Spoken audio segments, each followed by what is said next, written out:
नमस्कार, आदाब, सत श्री अकाल। मैं हूं नंदिनी यादव।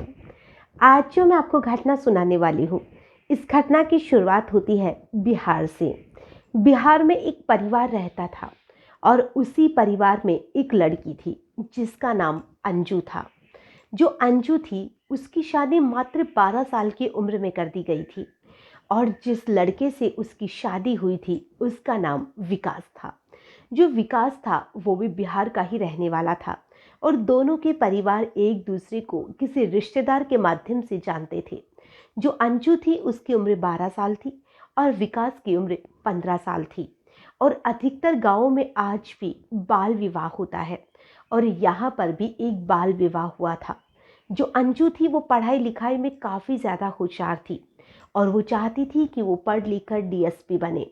लेकिन उसके जो घरवाले थे वो चाहते थे कि 18 साल की होने के बाद उसका गोना कर दिया जाएगा और उसे ससुराल भेज दिया जाएगा।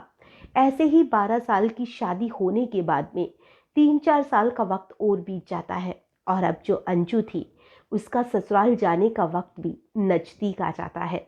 तभी एक दिन अंजू ने अपने पति से फ़ोन पर कहा कि मैं आगे पढ़ना चाहती हूँ, पढ़ लिख कर कुछ बनना चाहती हूँ, मैं ऑफिसर बनना चाहती हूँ, क्या आप मेरा साथ देंगे?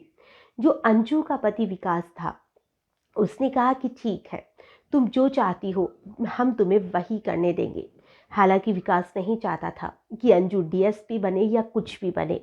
वो तो चाहता था कि अंजू उसके माता पिता की सेवा करे, घर गृहस्थी में लगी रहे और खेती बाड़ी में उसका हाथ बढ़ाए। जो अंजू का पति विकास था वो खेती बाड़ी किया करता था, उसके ससुराल वाले भी खेती बाड़ी ही किया करते थे। अब जो अंजू थी वो 18 साल की हो चुकी थी और उसका गोना कर दिया गया। अंजू ससुराल आ जाती है और ससुराल आने के बाद में वो अपने सास ससुर की सेवा हो या पति की सेवा, हर एक चीज़ में परफेक्ट बहू साबित होती है। अब तो उसके ससुराल वालों को काम का लालच आ चुका था, उसके पति को भी काम का लालच आ चुका था। तो जैसे ही अब अंजू ने कहा कि मैं अब पढ़ना चाहती हूँ, क्योंकि उसने सेकेंड ईयर तक की तो पढ़ाई पूरी कर ली थी, लेकिन अभी भी उसकी बाकी की जो पढ़ाई थी वो बाकी रह रही थी। पहले उसे ग्रेजुएशन करना था। तो उसके पति ने साफ इनकार कर दिया कि मैं तुम्हें आगे नहीं पढ़ाना चाहते। जो कहा था सो कहा था, लेकिन अब मैं नहीं चाहता कि तुम आगे की पढ़ाई करो। अंजू थी, उसने लाख कोशिश की कि वो अपने पति को मना सके, लेकिन वो नहीं मना पाई। तो एक दिन जो अंजू थी वो अपने सारे डॉक्यूमेंट्स लेती है और घर पर अपने पति के नाम पर एक खत लिखती है और उस लेटर में वो लिखती है कि वो पढ़ लिख कर डीएसपी बनना चाहती है और ये उसका एक सपना है और वो अपने सपने को किसी के लिए भी नहीं छोड़ सकती है या नहीं तोड़ सकती है। तो मैं ये घर छोड़कर जा रही हूँ, जिस दिन मेरी नौकरी लग जाएगी मैं वापस लौट आऊँगी। मैं बेवफा नहीं हूँ, बस मैं अपनी पढ़ाई के लिए वफादार हूँ। ये कहकर वो अपने ससुराल से चली जाती है और जो अंजू थी वो अब सीधी दिल्ली पहुंच जाती है। अब उसके पास फाइनल ईयर की पढ़ाई करने के लिए डॉक्यूमेंट्स थे, वो बाकी के साथ लेकर आई थी, लेकिन अब वो पैसे कहाँ से लाए? तो वो एक छोटी मोटी नौकरी करना शुरू कर देती है जिससे कि वो खुद का खर्चा चला सके और वो साइड में अपनी पढ़ाई भी जारी रखे हुए थी। अंजू पढ़ाई में शुरू से ही काफ़ी ज़्यादा होशियार थी, तो उसकी फाइनल ईयर भी बहुत अच्छे नंबरों से वो पास कर लेती है। ना ही वो अपने घर वालों के संपर्क में थी, ना ही वो अपने ससुराल वालों के संपर्क में थी और अब वो नौकरी के साथ ही अपनी डीएसपी की जो वो तैयारी करना चाहती थी वो उसमें लग जाती है और उसकी पहले अटेम्प्ट में वो पास नहीं कर पाती है और उसे बहुत दुख होता है। उसका एक मन तो करता है कि वो फिर से घर लौट जाए, लेकिन उसकी एक दोस्त थी जो उसे बहुत समझाती है कि मुझे तो काफ़ी वक्त हो गया है, फिर भी तुम्हारे काफ़ी अच्छे मार्क्स आए हैं, तुम्हें तैयारी नहीं छोड़नी चाहिए। तो जो अंजू थी वो अब की बार भी तैयारी नहीं छोड़ती है और वो फिर से पूरे जोश के साथ दूसरे साल भी लग जाती है और दूसरी साल किस्मत उसका साथ देती है और अब जो अंजू थी वो अच्छे मार्क्स से पास हो जाती है और सारी चीज़ों में पास होने के बाद भी जब उसकी ड्यूटी ज्वाइन करने का वक्त आता है तो वो कुछ दिन के लिए तो उसे दूसरे स्टेट में पोस्टिंग मिलती है, यानी कि उसे उत्तराखंड भेज दिया जाता है। लेकिन उसके बाद में जो उसकी ड्यूटी थी उसके लिए उसे प्रयागराज में बुलाया जाता है, क्योंकि जो अंजू थी वो काफ़ी होनहार थी, अपने काम के लिए बहुत ईमानदार थी और अब उसकी जो ड्यूटी थी वो भी वहाँ से शिफ्ट होकर यूपी में हो चुकी थी। अब यूपी के प्रयागराज में जब उसकी ड्यूटी आती है तो वहाँ पर वो मेले के अंदर लोगों की जो अपनी टीम थी उसको पूरा ध्यान रख रही थी कि लोग सही से ध्यान रख रहे हैं, कोई व्यवस्था में कमी तो नहीं है। और जो अंजू थी वो खुद भी घूम घूम के लोगों को देख रही थी कि किसी को कोई दिक्कत ना हो।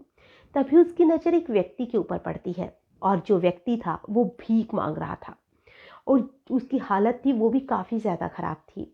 और वो जब उस व्यक्ति को देखती है तो वो उसे कहती है कि विकास।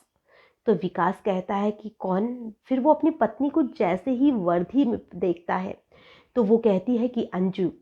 तो वो अंजू से लिपट जाता है। जैसे ही अंजू से लिपटता है बाकी की जो भी कांस्टेबल उसके पास में खड़े थे वो उसे दूर करने की कोशिश करती है। तो जो महिला थी जो डीएसपी बन चुकी थी अंजू, वो कहती है कि रहने दो, ये मेरा पति है। अब वो भी अपने पति से लिपट कर रोने लग जाती है और उधर जो उसका पति था वो भी रोए जा रहा था। अंजू अपने पति से यही कहती है कि तुम्हारी ऐसी हालत कैसे हो गई, इसे देखते हुए भी मुझे बहुत रोना आ रहा है। जो अंजू थी वो अपने पति से बेहद प्यार किया करती थी, लेकिन बस उसकी जिद थी कि वो डीएसपी बनेगी और वो इसी मजबूरी में वो अपने पति को छोड़कर आई थी और उसे लगा था कि उसकी नौकरी लग जाएगी तो वो वापस से लौट जाएगी। वो डीएसपी बन चुकी थी, लेकिन डीएसपी बनने के बाद में भी उसे आज भी लगता था कि उसे वापस अपने घर लौटना चाहिए और उसने यही सोचा था कि जैसे ही ये महाकुंभ खत्म होगा वो वापस से अपने ससुराल लौट जाएगी। और तभी उसे वहीं पर उसका पति मिल जाता है और वो अपने पति से पूछती है कि तुम्हारी ऐसी हालत कैसे हो गई, तुम यहाँ पर कैसे हो? तो जो उसका पति था वो कहता है कि मैं तुम्हारे आने के बाद में मैं भी बहुत ज़्यादा टूट चुका था और एक एक्सीडेंट में मेरे मम्मी पापा की भी डेथ हो चुकी है। अब मेरे भाई और भाभी बचे हैं जो कि गांव में है और कुछ ऐसी ही परिस्थिति आ गई थी कि जो गांव की ज़मीन वगैरह है जो पहले से ही उनके पास थोड़ी बहुत थी उसे भी उन्हें एक पारिवारिक विवाद के कारण बेचना पड़ा। और पत्नी के जाने के बाद में विकास को भी नशे की लत लग जाती है और इसी नशे की लत की वजह से जो उसके भैया और भाभी थे उन्होंने उसे घर से निकाल दिया और उसे लगा था कि वो एक बार महाकुंभ में आएगा, वहाँ पर स्नान करेगा और वो फिर वापस से अपने घर लौट जाएगा और अपने भाई से अपनी ज़मीन के लिए वो केस लड़ेगा।